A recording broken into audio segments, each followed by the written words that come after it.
land.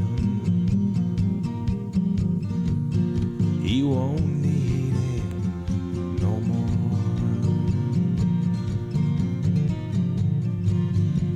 You live in spite of the man. Knocks you up, keeps you down. When you make it to the promised land, now you won't see him around. Hey, hey, hey, walk me to the water.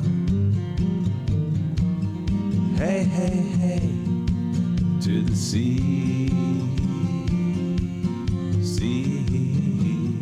Light of day, walk me to the water, 'cause it's there that I wanna stay. The book is called Saltwater Buddha, a surfer's quest to find Zen on the sea. And how did it get started? Well, I guess it goes back to my dad being a surfer. He was a surfer on Long Island. He used to actually surf in a wool sweater and jeans in the winter, and we always heard stories like this growing up. And he was also in the military, and we had to move every few years.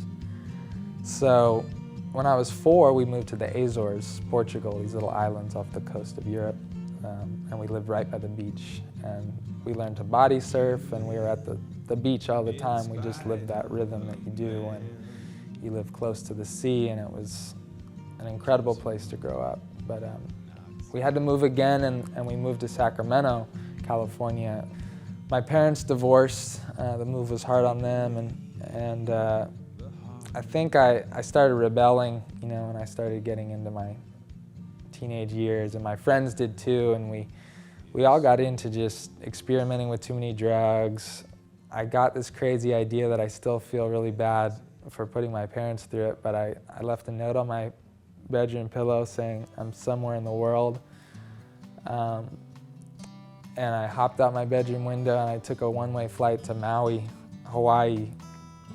Nothing but a book that I'd grabbed off the shelf, Siddhartha by Hermann Hesse, kind of randomly, and I bought a surfboard when I was there, and that act transformed my whole life. I stopped drinking and doing any drugs, and I learned to surf, and surfing and Buddhism became the central foci of my life. And for the next 10 years, I traveled just searching for something. You know, I knew I was searching for freedom and something outside the rat race, something real. And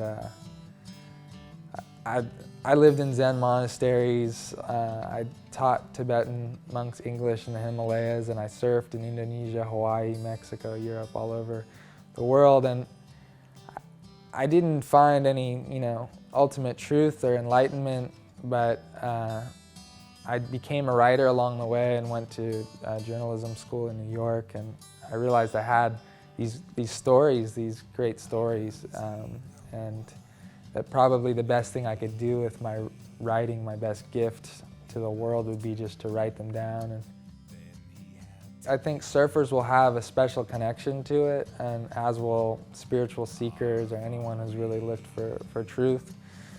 People of all different hobbies and walks of life have been enjoying it, and that's wonderful. I think, you know, we categorize ourselves a little too much as surfers or bankers, Christians, Buddhists, atheists, and really we're all human and just searching for happiness and wholeness. And these are my stories of searching for those things, and I happen to search through Buddhism and surfing, which you know, are just tools. And so I think they're kind of characters in the book in a story that, you know, we're kind of all writing together as humans, which is just the search for contentment. I think people need that in times like these when our economy's down, and there's a lot of, negative stuff in the world, and I think it's nice to have a book to read and relax and have fun, and also hopefully get a little bit of wisdom too, from the ancient traditions. So yeah, Saltwater Buddha.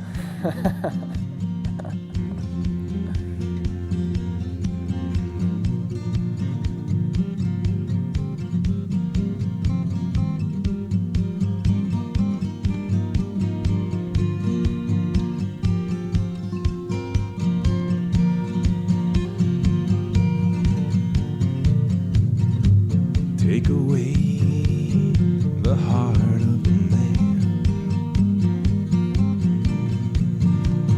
leave behind his soul. When he makes it to the promised land,